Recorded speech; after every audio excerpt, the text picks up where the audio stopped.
مگر ہماری قوم کی کچھ مائیں، کچھ بہنیں، کچھ بیٹیاں خوبصورت لگنے کے چکر میں وہ فیشن کرتی ہیں جس سے شریعت نے منع فرمایا ہے۔ آپ وہ فیشن کیجئے جسے آپ کو شریعت نے کرنے کا حکم دیا ہے، اور ہمیں فیشن کرنے کی کیا ضرورت ہے جب ہم آلریڈی بہت خوبصورت ہیں؟ کیونکہ اللہ تعالیٰ قرآن میں فرماتا ہے لَقَدْ خَلَقْنَا الْإِنسَانَ فِي أَحْسَنِ تَقْوِيمٍ، میں نے تمہیں خوبصورت بنایا، میں نے تمہیں بیوٹیفل بنایا، میں نے تمہیں چارمنگ بنایا، میں نے تمہیں اپیلنگ بنایا، میں نے تمہیں اٹریکٹیو بنایا، میں نے تمہیں گارجیس بنایا۔ جب اللہ کہہ رہا ہے کہ میں نے تمہیں خوبصورت بنایا، وہ اللہ کہہ رہا ہے کہ جس کی قبض قدرت میں ہماری جان ہے، جو زمین و آسمان کا 6 دن میں بنانے والا ہے، جو ہواؤں کا چلانے والا ہے، جو بادلوں کا چلانے والا ہے، جو سورج اور چاند کا بنانے والا ہے، جو دن اور رات کا بنانے والا ہے، جو پہاڑوں کا بنانے والا ہے، جو سمندروں کا بنانے والا ہے،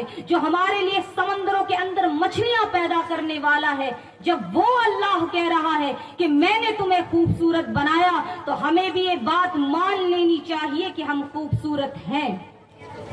اور اسی لیے میں آپ سب سے کہتی ہوں کہ بالی ووڈ کی ان میک اپ کٹس کو چھوڑیے، کیونکہ ان کا یہ میک اپ کٹ ہمارا گھر یہاں بھی لٹوائے گا اور ہمیں میدان محشر میں بھی پٹوائے گا، کیونکہ اس کے بہت سارے نقصانات اسی دنیا میں ہیں۔ مثال کے طور پر جب کوئی عورت لپسٹک لگاتی ہے تو بڑے بڑے عالم کہتے ہیں کہ لپسٹک میں خنزیر کی چربی پائی جاتی ہے، مگر میں آپ کو بتاتی ہوں کہ سبھی لپسٹک برانڈز میں خنزیر کی چربی نہیں پائی جاتی۔ 50% لپسٹک برانڈز ایسے ہیں کہ جن میں خنزیر کی چربی پائی جاتی ہے، اور 50% لپسٹک برانڈز ایسے ہیں جن میں خنزیر کی چربی نہیں پائی جاتی۔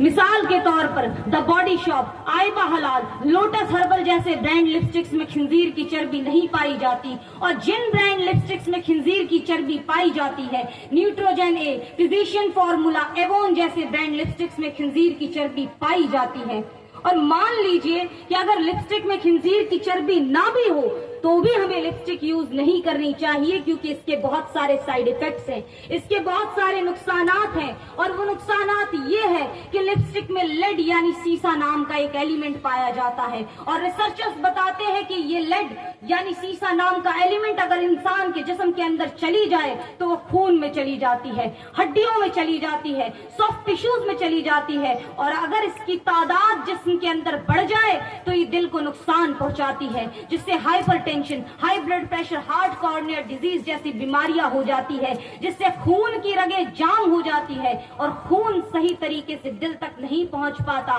اور ہارٹ ڈیزیز کاز کرتا ہے۔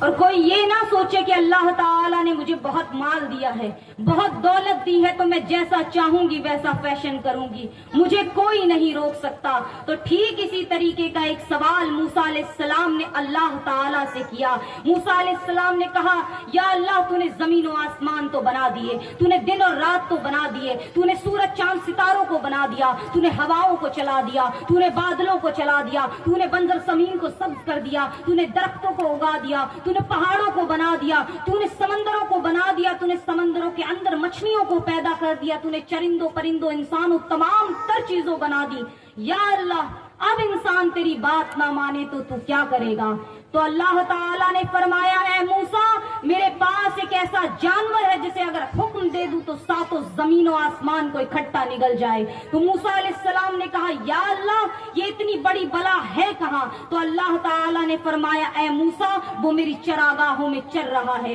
موسیٰ علیہ السلام نے پھر سوال کیا یا اللہ وہ چراگاہ ہے کہاں؟ تو اللہ تعالیٰ نے فرمایا اے موسیٰ من علوم ہی، وہ میرے علم کے خزانے کے اندر موجود ہے۔ اے موسیٰ میں نے تجھے تھوڑا سا علم دیا تو تو خود کو اتنا